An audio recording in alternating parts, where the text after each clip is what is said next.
வணக்கம் நண்பர்களே, வாழ்க மகிழ்வுடன். தினம் ஒரு திரவியம், மனதுக்கும் உடலுக்கும். சிபிஎல்லின் சிந்தனை களத்தில் உங்களை சந்திப்பதில் பெரும் மகிழ்ச்சி. நேற்று சொன்னது போலவே ஹெலன் கெல்லரை பற்றிய ஒரு தொடர்ச்சி தான் இன்று. ஆனால் அவர் சிலரோடு தொடர்புகளில் இருந்தார். அந்த தொடர்பு கொண்ட ஒரு மனிதரும் அவரும் சேர்ந்து சில சிந்தனைகளை உதிர்த்திருக்கிறார்கள். அவர்களை பற்றி நாம் பேசுவோம்.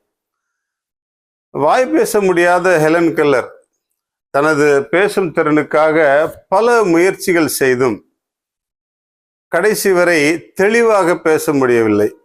ஆனால் மனம் தளராமல் கேம்பிரிட்ஜ் பள்ளியில் சேர்ந்து தனியாக படித்து 1900, 1904 இந்த ஆண்டுகளில் மிக சரியாக படித்து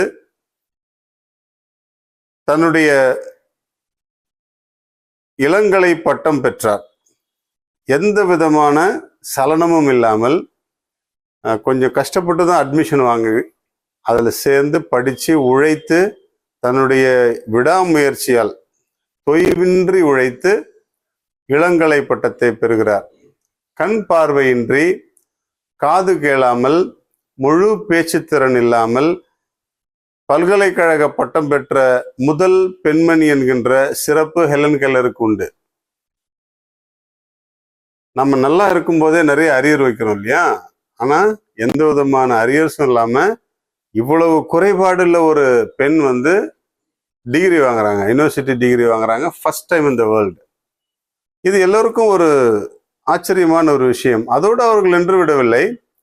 அவர்கள் தன்னுடைய சமகால படைப்பாளிகள், பல துறைகளின் படைப்பாளிகளோடு தொடர்பில் இருக்கிறார். எழுத்து சம்பந்தமான படைப்பாளிகள், பேச்சு சம்பந்தமான படைப்பாளிகள், கலை சம்பந்தமான படைப்பாளிகளோடு அவர் தொடர்பில் இருக்கிறார். அதில் ஒருவர் தான் நம்முடைய சிறந்த ஒரு நகைச்சுவை படைப்பாளியான திரு சார்லி சாப்ளின் அவர்கள். திரு சார்லி சாப்ளின் அவர்களோடு தகவல் தொடர்பில் இருந்த ஹெலன் கெல்லர் உலக புகழ்பெற்ற பேச்சாளராகவும் எழுத்தாளராகவும் திகழ்ந்தார். அது நமக்கு தெரியும். அதோடு சேர்ந்து சட்டம் படித்து மாற்றுத்திறனாளிகளுக்காக வழக்கறிஞராக தன்னை மாற்றிக்கொண்டார். அவர்களுக்கான உரிமைகளை பெற்றுத்தந்தார். இதற்கு அவர் ஒரு சிறிய உதாரணத்தை சொல்லுகிறார். என்னன்னா, சார்லி சாப்ளின் அவர்கள் உதிர்த்த ஒரு தத்துவம், இந்த உலகத்தில் எதுவுமே நிரந்தரம் இல்லை, உங்கள் பிரச்சனைகளையும் சேர்த்துதான் அப்படின்னு சொல்லிட்டு சார்லி சாப்ளின் எழுதுறார். அந்த வரிகள் ஹெலன் கெல்லரை பாதிக்கிறது. ரெண்டு பேருக்கும் தகவல் தொடர்புகள் இருக்கிறது. அவர் எழுதிய அந்த வரிகள் ஹெலன் கெல்லரை பாதிக்கிறது.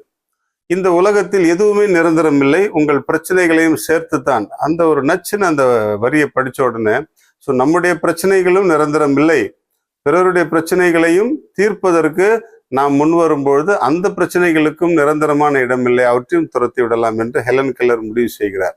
மாற்றுத்திறனாளியான ஹெலன் கெல்லர் மாற்றுத்திறனாளிகளுக்கான வழக்கறிஞராக தன்னை பக்குவப்படுத்தி படித்து பட்டம் பெற்று அவர்களுக்காக வாதாடி பல உரிமைகளை பெற்றுக் கொடுப்பதற்கு உதவியாக இருந்திருக்கிறார். கொஞ்சம் சிந்தித்து பார்ப்போம். ஒரு நல்ல ஆளுமை இன்னொரு ஆளுமையோடு இணையும் பொழுது, அவர்களோடு கலந்து பேசும் பொழுது, தொடர்பில் இருக்கும் பொழுது எவ்வளவு பெரிய மாற்றங்களை உருவாக்க முடியும். நம்முடைய நாட்டில், நம்முடைய சமூகத்தில், நம்முடைய அரசியலில் எவ்வளவு ஆளுமைகள் இருக்கிறார்கள். ஆனால் ஒருவரை ஒருவர் எதிர்த்து கொண்டு கசப்பான உணர்வுகளை பரப்பி கொண்டிருக்கிற சூழ்நிலையில் இது போன்ற நல்ல ஆளுமைகளை நாம் நினைவு கூறுவோம்.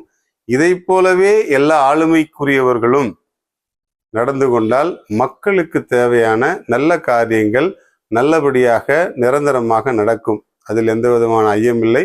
அதை நோக்கிய பயணத்திற்கு இது போன்ற உதாரணங்களை நம்முடைய குடும்பத்திலும் சமூகத்திலும் சொல்லி சொல்லி பழக்குவோம். அதன் மூலமாக பலன்களை பெறுவோம். வாழ்க மகிழ்வுடன். கொய்யா மரத்தினுடைய இலைகள் நல்ல பலன்களை கொடுக்கும்.